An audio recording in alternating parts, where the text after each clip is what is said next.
যত সব বড় বড় কথা তোদের, ও তুই যখন পড়াশোনায় ভালো, তাহলে সব ভিডিও ভিডিও করে বেড়াচ্ছিস কেন? এই ভিডিও ভিডিও করে টাকা পয়সা কিছু পাস নাকি সব সময় নষ্ট?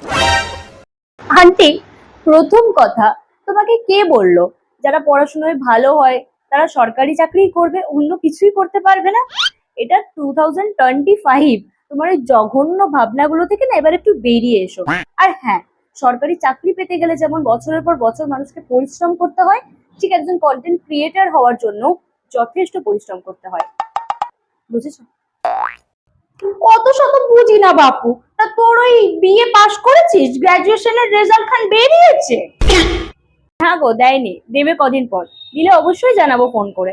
দেখো আবার এইচএস এর মতো করো না, রেজাল্ট ভালো হয়েছে শুনে ফোনটা না ধরে সুইচ অফ করে দিয়েছিলে। ফোন ধরার কি আছে? শুনেছি তো একবার, আবার কবার শুনবো? আমাদের ঘরেও ছেলে মেয়ে তো আছে নাকি, তারাও তো পড়াশোনা করে। হ্যাঁ, পড়াশুনো করে ঠিকই, বাট ওই ফোন করে রেজাল্ট জানার মতো সৌভাগ্য কখনো হয়নি আর কি। এই রূপার বিটির মুখে যা বড় বড় কথা হয়েছে, ও বাবা, কথা বলাই যায় না। আমাদের সব বাড়িতেও ছেলে মেয়ে আছে।